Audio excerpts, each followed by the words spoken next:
It was a weekend full of FUD as we had issues with one of the top projects in the space, more SocialFi hacks, and another Web3 company has layoffs. Ladies and gentlemen, welcome back to another Crypto Gorilla video. As usual, nothing in this video is financial advice, and if you haven't already done so, would you kindly hit that subscribe button? So last week, a dude by the name of OK Hotshot released an article, apparently the content of which was mostly stolen, but it did manage to get some traction. The floor price of Pudgy Penguins took a slight dip, and it managed to pull Luca into a Twitter space. Now, the Twitter space was a mess. I tried to make of it what I could, and I posted a TLDR on my Twitter. However, it doesn't actually capture the extent of what happened. So I did go through the articles, and it's really not the best. The actual TLDR is a few things. The first one is Luca had a dropshipping course during which he was teaching people questionable sales tactics, which he's employed himself, such as botting fake likes and comments, advertising discounts on major brands that they never actually had in the first place. And this was simply a way to lure you into the website. He also purchased Instagram slots and resold them to NFT projects for advertisement. He's actually documented this on his Twitter. However, here they're saying they promoted some fake Gary V scams. But the real part that Web3 people are potentially going to care about is the fact that he advised projects that ended up being rugs. Now, beyond just advising, I think they're trying to get across the point that he was potentially a shadow founder here, simply based on the size of payments that he received from these projects. So the main project that they refer to in this article is Spooky Boys Country Club, which did rug, or the founder left, and Luca did join the advisory board after this, and he has been helping the project ever since. However, if we look at some of the numbers that they ended up making, this project made, I believe, roughly $3.5 million, and you can see Luca here received a payment of $1.2 million, and then another wallet, which is called Netz Trades, which is was his trading group, received $1 million. So if we look at 10 of the top payments received, Luca's wallets, or his wallet, is the first one, and then this Netz Trade wallet, which is potentially his team members, is the second biggest payment of $1 million.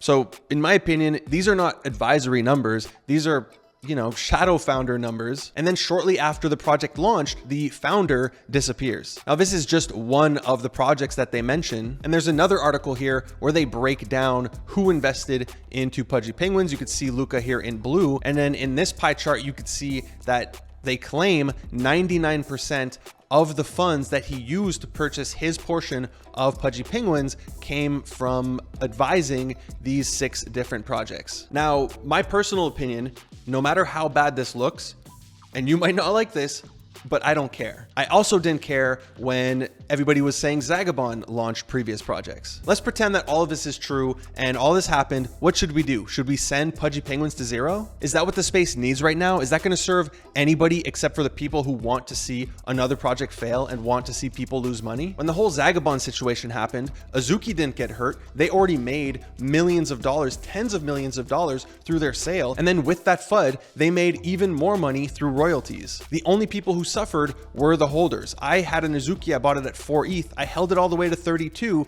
and then I held it all the way down to 12 ETH. So I definitely don't want to see this happen to Pudgy Penguins holders. And I don't have a Pudgy, like, I'm not trying to defend my bags here, but regardless of whatever he did in the past, he essentially derugged Pudgies because, let's face it, it was going to zero. They completely ran out of money. He's taken the project to a place where everybody in the space is talking about it and looks at it in a positive light. And he's managed to get the IP in every single Walmart across the nation, which is a massive achievement. The only thing I can see hurting them is, of course, if Walmart doesn't like this and they decide to pull the deal, which would be very unfortunate for the entire space. Because if the sale of these toys is successful, not only are they going to sign another deal with Pudgies, they're probably going to look for more projects to sign with. But if they cancel the deal, they're most likely not going to take on another Web3 project for a very long time. Next up, we got some news out of DeGods and Y00ts, as DeGods just announced their comeback season after the season 3 art, as well as the points parlor,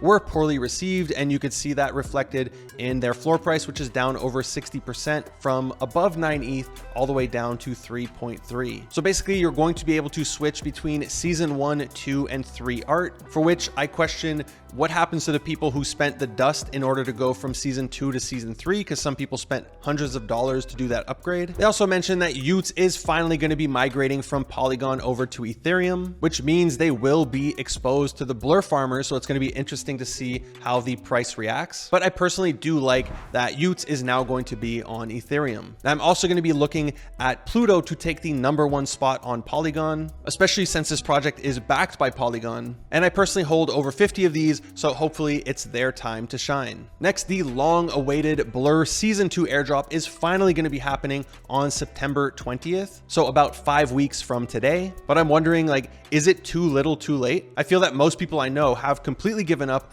on farming this airdrop, as NFTs have seen huge crashes across the board, which makes it really risky to have your bids out there and you just get dumped on. Now, I'd also like to know what their plan is with their token, which is down really bad from an all-time high of roughly $1.35 down to around 16 cents. And with this airdrop, it's going to be a lot of sell pressure, right? Because most people are looking to sell this token. So it's going to be really interesting to see what they do going into season 3. And while it's great that they're handing out free money, a lot of people do blame Blur for the current state of NFTs, which to me makes no sense. I really love Blur. Whenever I want to dump an NFT, they're right there with instant liquidity. And while some people argue that they turned NFTs into meme coins with images on them, I would argue that that's what most NFTs are, and they just revealed the market's true motives, which is to make money, not collect art.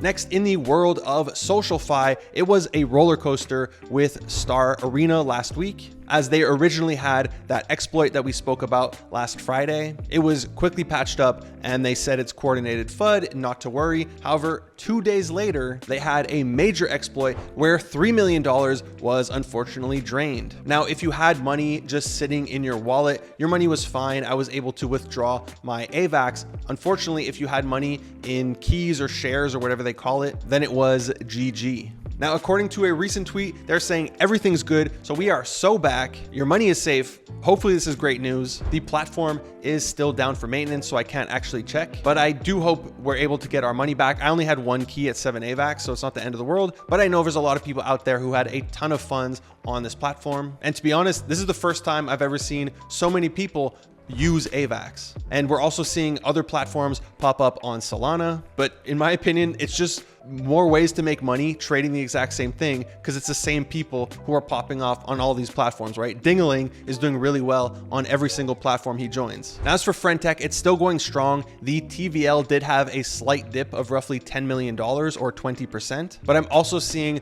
a lot of negativity right now around Friendtech. For example, this post by Dingaling where he says he's adding people to the never trust for anything list. And while I don't know the extent of the situation he's referring to, I'm going to assume somebody lied to him. So yeah, I agree. If you're actively telling people, hey, buy my keys, I'll hold, I won't sell, and then like 24 hours later, you flip their key and your whole goal was to farm more people and get more fees, then I completely agree. That is totally wrong. But there are going to be cases where somebody either overinvests or they commit to a 3-3, especially if it's a high price, like a Dingaling key, which is at like 4 ETH, and they don't realize the impact it's going to have on their mental health, especially seeing your profile have these huge swings and you're constantly checking on your phone how much your portfolio is worth. So to me, if somebody makes a mistake like that, like, we shouldn't be shaming every single person who sells. At the end of the day, it's money. And let's face it, 3-3 is going to end very poorly, and we're all going to have to make a decision. Do we want to upset others? Because somebody's going to have to hold the bag, right? Somebody's going to be losing money at the end of this game. And the issue is we've all partnered with like the closest people to us. So you're going to have to choose. Do you want to upset these people, or do you want to not lose money? Which in some cases is tens of thousands of dollars. So there's probably a way to deleverage properly, like maybe sell slowly over time and start to de-risk your portfolio. But don't forget, like, everybody has an incentive here. The people who are really wealthy and have hundreds of ETH on this platform, their goal is to farm as many points as possible, right? The people who are sell shaming and trying to convince you to stay, they want a higher portfolio value. They want a higher key price. So whenever somebody buys them, they're making more in fees. And at the end of the day, they won't care if you lose $3,000. So you do what feels right to you, and don't let somebody else convince you or shame you into not making a decision that's good for yourself. Oh yeah, they also added a new 2-factor authentication. I don't know why they don't just add like Google Auth. It can't be that hard. Finally, Yuga unfortunately releases this letter saying they're going to be letting some of their employees go as they refocus the direction of the company, which is mainly going to be focused on gaming, so their other side's game, for which they just did a second group test for the Me-Bits and Voyagers to explore the island called Metropolis, which really looks like a Roblox game. Now, they also mentioned they're going to continue to support things like Made by Apes, and they also have a CryptoPunks art book coming out, as well as the Punks app. That's it for today's video. I hope you liked it. If you did, be sure to hit that like button. If you haven't already subscribed to my channel, would you kindly hit that subscribe button, smash that bell notification. Thank you for watching the Crypto Gorilla. Peace.